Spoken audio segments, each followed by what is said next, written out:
구원을 얻고 구원 얻은 자들이 이 땅에 남겨진 존재 이유는 다름 아닌 교회를 이루기 위한 것이라 하였습니다. 교회를 완성하기 위해 구원 얻은 자들이 천국 바로 가지 않고 이 땅에 남겨져 있는 것입니다. 그리고 그 교회를 예수 그리스도의 몸이라고 성경은 말씀하고 있습니다. 예수 그리스도의 몸. 그래서 모든 성도는 몸은 하나인데 많은 지체로 지금 모여 있는 겁니다. 몸의 각 구성원으로서 없으면 안 될 그 지체들로 지금 이 자리에 함께 앉아 있는 것입니다. 그러므로 교회가 아니면 구원의 역사는 나타날 수가 없습니다. 그러므로 교회가 아니면 구원 얻은 성도들이 하나님을 알아갈 수가 없습니다. 교회가 아니면 구원 얻은 성도들이 성장하고 성숙할 수가 없습니다. 교회가 아니면 이 땅이 하나님의 백성들을 볼 수가 없습니다. 교회가 아니면 하나님 나라가 이 땅에 실현될 수가 없습니다. 그리고 교회가 아니면 예수 그리스도 이 땅에 다시 오실 재림에 예수 그리스도의 다시 오심이 기다려지고 준비될 수가 없습니다. 우리는 잠깐 있다 사라지지만 예수님이 이 땅에 다시 오신 그날에 교회가 아니면 그 예수 그리스도의 다시 오심이 준비되어지거나 기다려질 수가 없는 것입니다. 구원을 얻은 성도는 교회의 지체로 부름을 받아 교회를 이룸으로써 자기 자신의 생명력이 유지되고 증가되게 됩니다. 구원 얻은 성도가 몸을 이루는 지체로 부름을 받았다면 삶에서 가장 중요한 것은 그 몸에 붙어 있어야만 합니다. 그 몸에 붙어 있어야만 합니다. 몸에 연결되어져 있어야만이 생명력을 얻게 되는 것입니다. 그래서 우리 지난주 말씀 에베소서 2장 20절 22절 말씀 함께 갑니다. 너희는 사도들과 선지자들의 터 위에 세우심을 입은 자라. 그리스도 예수께서 친히 모퉁이 돌이 되셨느니라. 그의 안에서 건물마다 서로 연결하여 주 안에서 성전이 되어가고 너희도 성령 안에서 하나님이 거하실 처소가 되기 위하여 그리스도 예수 안에서 함께 지어져 가느니라. 함께 지어져 가느니라. 함께 지어져 가느니라. 여전히 우리는 연약합니다. 부족합니다. 그러나 우리의 연약한 부족함, 그것을 아시는 성령 하나님께서 교회 구성원들로서 함께 지어져 갈 수 있도록 우리를 지금 교회의 지체들로 불러주신 것입니다. 그래서 오늘 이 에베소서 말씀에 대해서 예수님은 어떤 비유로 말씀하셨냐면 요한복음 15장에서 이렇게 비유로 말씀하셨죠. 함께 갑니다. 내 안에 거하라. 나도 너희 안에 거하리라. 가지가 포도나무에 붙어있지 아니하면 스스로 열매를 맺을 수 없음같이 너희도 내 안에 있지 아니하면 그래하리라.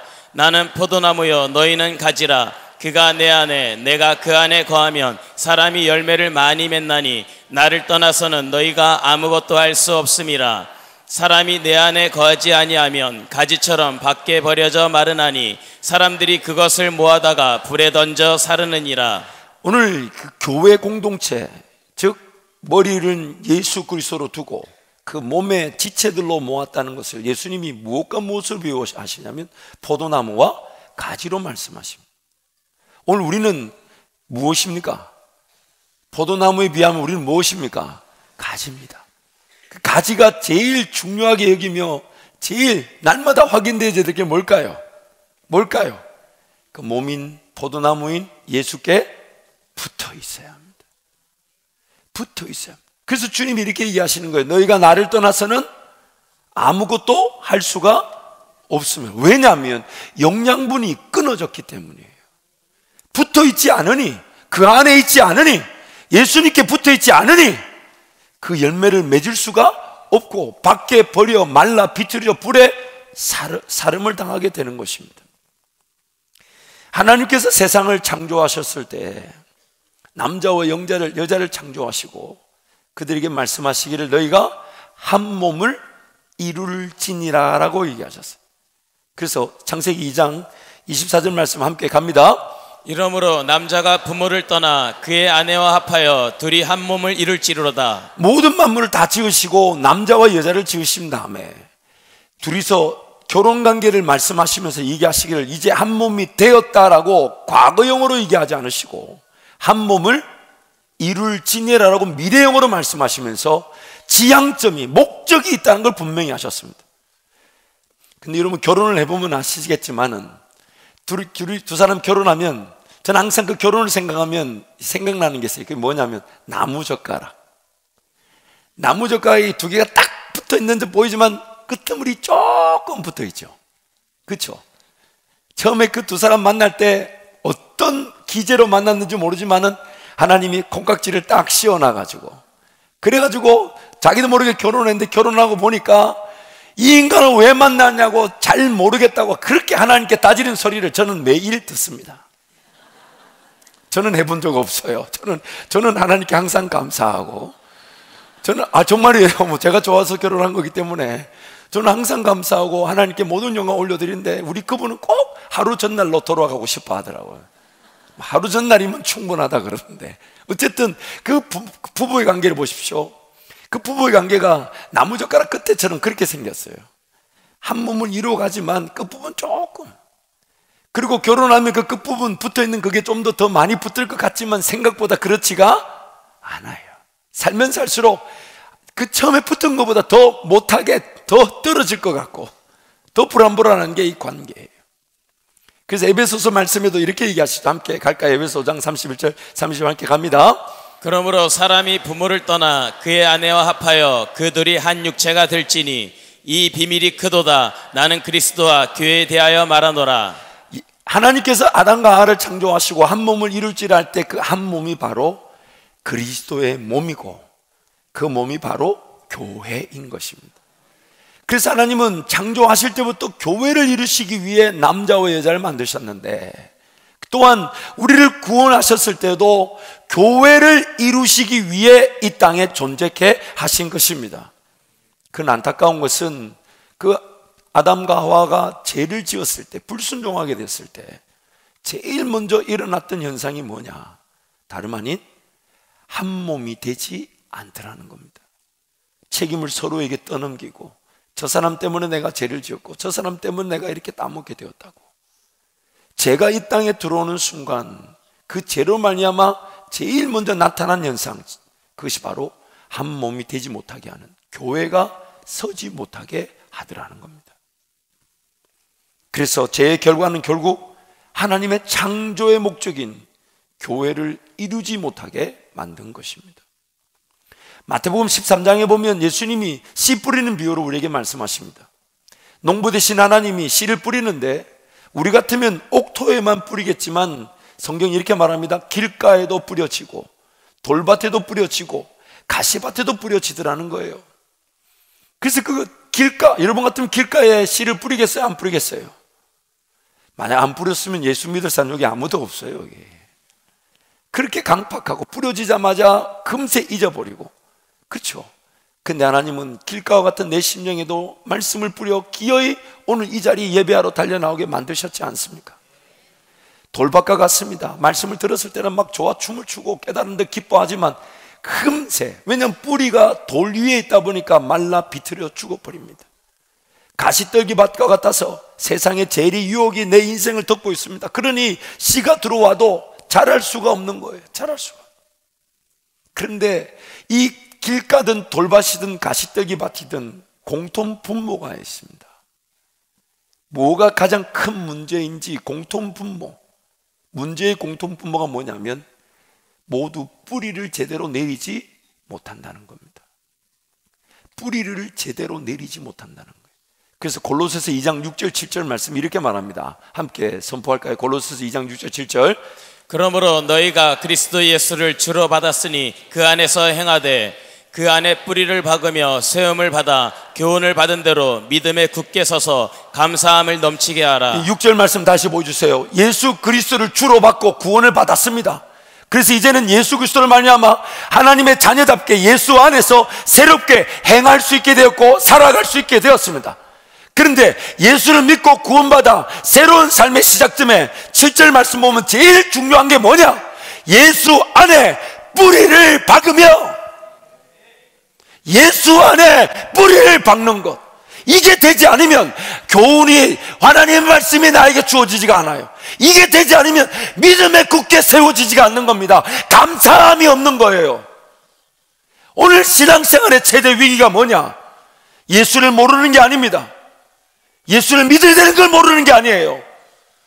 예수 그리스도 몸인 교회에 뿌리를 내리지 않는 것입니다.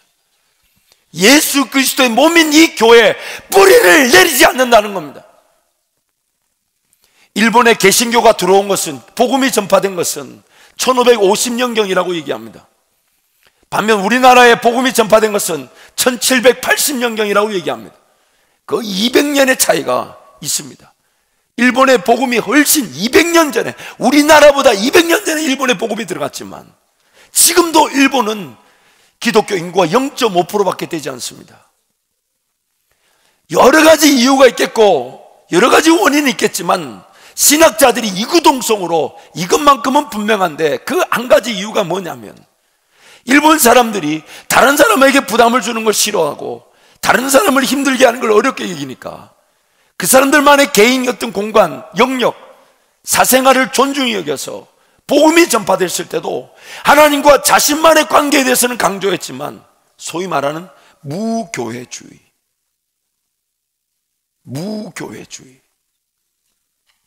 그것이 일본에게 복음이 전파된 그때의 유행처럼 지나가서 지금도 일본은 0.5%도 채 되지 않습니다. 기독교 인구가 0.5%가 되지 않아요. 제가 2, 3년 전에 후쿠오카를 한번 가봤는데요, 2박 3일 동안 제 마음이 아팠던 것이 교회 십자가를 하나 보지를 못했어요. 후쿠오카시 전체를, 심지어 밤에 빨간색 조명이라도 나타날까 싶어서 온 후쿠오카시를 돌아봐도 교회 십자가 하나가 존재하지 않았어요. 일본의 복음이 우리나라보다 200년 전에 먼저 들어갔건만 자신의 개인과 하나님과의 관계 중심에서, 그래서 모일 필요 없다, 공동체의 중요성을 상실하고 각 개인이 복음을 전하는 걸 부담스러워하고 각 개인이 공동체를 이루며 헌신하는 걸 부담스러워하니 교회가 없어도 복음이 전파되고 교회가 없어도 신앙생활이 가능하다는 그 무교회주의가 지금 일본을 여전히 선교 지역으로 만들어 놨습니다.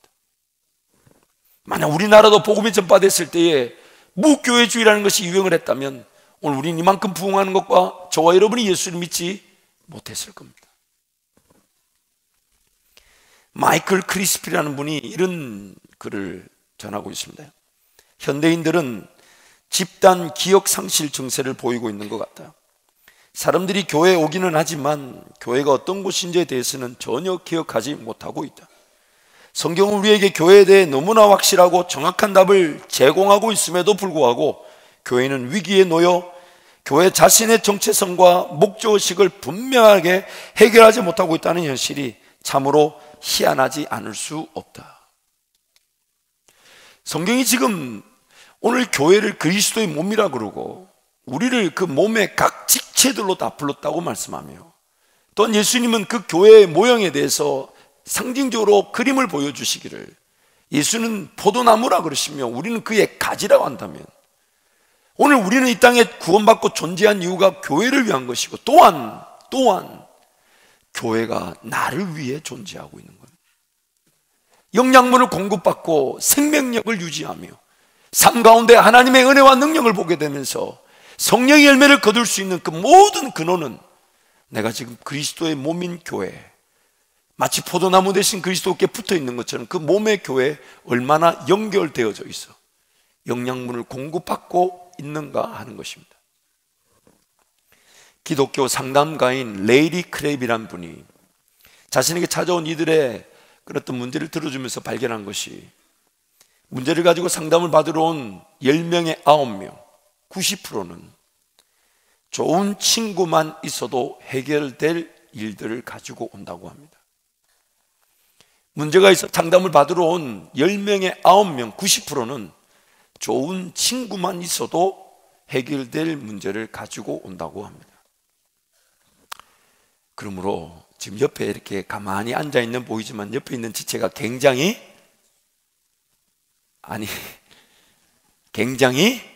중요합니다. 옆에 손을 한번 잡아봐 주세요.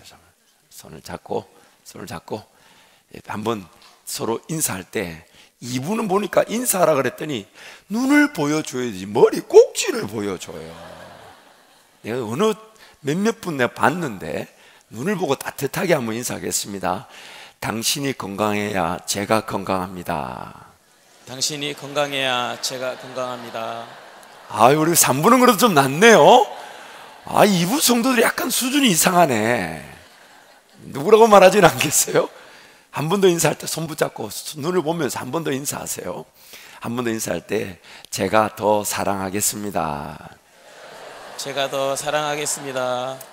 이렇게 말하면 그 다음날 되면 목사님 진짜 옆에 분이 저한테 밥 샀어요, 이런 게 소식이 들려와야 되는데 그런 얘기는 전혀 안 들어봐요. 잊지 마십시오. 우리는 한 몸이며 그 안에 많은 지체들로 부름을 받은 것입니다. 하나님이 우리를 구원받을 때에 그렇게 살아가도록 만들어 두셨어요. 그래서 우리란 존재는 다른 사람에게 알려줘야 합니다. 다른 사람을 알아야 될 뿐만 아니라 또한 그들에게 알려줘야 합니다. We need to know other people and also we need to be known to others. 다른 사람을 알아야 하고 또 다른 사람에게 알려줘야 합니다. 교회만이 성도를 살려내기 때문입니다. 교회만이 생명력을 공급하기 때문입니다. 하나님의 나라와 의를 위한 역사를 나타낼 곳은 이 교회밖에 없습니다. 그래서 교회만이 세상의 유일한 희망이자 소망인 것입니다.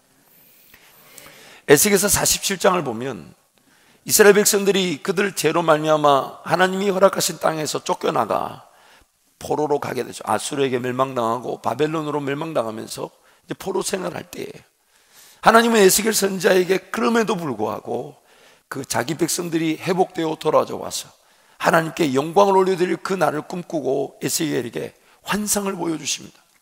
그 환상이 뭐냐? 바로 성전, 즉 교회에 대한 환상이었습니다. 그래서 성령 하나님께서 에스겔을 환상 가운데 이리저리 끌고 가시면서 그 성전, 환상 성전의 환상 교회의 모습들을 구석구석 보여주시다가 47장에는 동쪽으로 향한 문, 즉 동문으로 데리고 가십니다. 그 동문으로 에스겔이 딱 가보니 동문 문지방 밑에서부터 물이 흘러나가는데 물이 흘러 넘치니까, 그래서 성령 하나님 말씀하십니다. 물줄기를 따라 1,000척, 성경의 1척은 1규빗과 똑같은 겁니다. 1규빗 1척은 손끝에서부터 요 팔꿈치까지예요. 30에서 한 40cm 되겠죠. 1,000척이면 300m 정도 될 텐데 한 300m는 물줄기를 따라가라. 그리고 물줄기를 따라간 다음에 그 물을 한번 건너가 보라 했더니 발목에 잠기고, 또 물줄기를 따라 300m를 더 가서 채워보라 하니까 무릎이 잠기고, 또 300m를 더 가서 물을 채워보니 허리가 잠기고, 그리고 한 300m 더 가서 채워보라 했더니 건너지 못할 강이 되었다는 거예요. 그러면서 성령 하나님이 그 거슬러 내려왔던 물줄기를 다시 되돌아가자 해보고 돌아가 보니 에스겔의 눈에 강 좌우에 각종 실과와 나무들이 무성하게 자라있고, 그 강이 흘러 바다를 가는데 죽은 바다가 살아나더라는 것입니다. 진펄과 개펄 같은 죽었던 땅들이 이 강이 지나니까 살아나게 되고, 또한 그 강 안에는 수많은 물고기들과 번성하는 생물들이 가득하더라는 거예요. 그리고 강 좌우의 그 나무들은 무성한 잎사귀와 많은 열매들을 달고 있어서 결코 줄이지 않으며, 또한 그 잎사귀는 약재로도 쓰이고, 또한 그 물고기가 많이 흘러넘치고 번성하는 생물들이 많다 보니 어부들이 고기잡이를 하려고 그런 진을 치고 그런 물고기를 잡아내는 어업들이 성행하게 되더라는 겁니다. 강물이 흘러 가는 모든 곳들마다 살아나더라는 것입니다. 바로 이것이 교회입니다. 이것이 교회입니다. 그래서 예수님은 이 에스겔 환상성전에 보여주셨던 그것을 요한복음에서는 이렇게 말씀하시죠. 함께 선포하겠습니다. 함께 갑니다. 명절 끝날 곧 큰 날에 예수께서 서서 외쳐 이르시되 누구든지 목마르거든 내게로 와서 마시라. 나를 믿는 자는 성경의 이름과 같이 그 배에서 생수의 강이 흘러나오리라 하시니, 이는 그를 믿는 자들이 받을 성령을 가리켜 말씀하신 것이라. 예수께서 아직 영광을 받지 않으셨으므로 성령이 아직 그들에게 계시지 아니하시더라. 예수 그리스도의 십자가와 죽음 그리고 부활과 성천 사건으로 이제 예수를 믿는 모든 자들에게는 성령 하나님이 임하시게 되었는데, 성령 하나님이 임하시게 되면 그들 가운데서, 그 배에서 생수의 강이 흘러넘친다는 겁니다. 그래서 영어 성경을 보면 Whoever believes in me, as the scripture said, rivers of living water will flow from within them. 그들 내부 안에서, within them. 그 배에서라고 말했던 그 예수님의 말씀이 영어 성경을 보면 within them, 그들 안에서부터 생수의 강이 흘러 넘친다는 것입니다. 이것이 바로 교회입니다. 이것이 바로 교회입니다. 나은 사람이 영양분을 공급받는 것, 그 정도 수준이 아니에요. 영양분을 공급받는 그 조직을 보면 영양분이 누군가에서부터 흘러와서 나에게 채우고 또 누군가로 흘러가는 것, 이것이 바로 몸을 이루는 모든 세포와 조직과 기관입니다. 그 원리를 거절하는 몸의 조직이나 세포는 존재하지 않습니다. 그래서 우리는 서로 사랑하고 우리는 서로 아낄 수밖에 없는 존재들이에요. 히브리서 10장 24절 25절 말씀 함께 갑니다. 서로 돌아봐 사랑과 선행을 격려하며 모이기를 패하는 어떤 사람들의 습관과 같이 하지 말고 오직 권하여 그날이 가까움을 볼수록 더욱 그리하자. The day approaching, 이 그날이란 말이 D자가 이 대문자죠. 예수님이 오시는 그날까지, 예수님이 오시는 그날까지 서로 돌아보아 사랑과 선행을 아끼지 아니하고 모이기를 패하는, 왜냐하면 죄 가운데서 태어난 우리는 아담과 하와가 서로에게 책임을 넘기며 한 몸이 되지 못했던 것처럼 이 교회를 이루지 못하도록 우리 죄성이 그렇게 자꾸 만들어냅니다.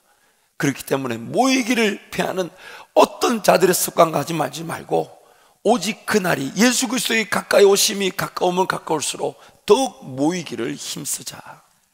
이것이 바로 교회입니다. 구원 얻은 성도는 교회 구성원으로서의 역할을 하지 않으면 안 됩니다. 가만히 한번 생각해 보세요. 몸 안에 영양분을 공급받기만 하고 흘러보내지 않으면 그걸 뭐라고 합니까? 그 세포를 암이라고 합니다.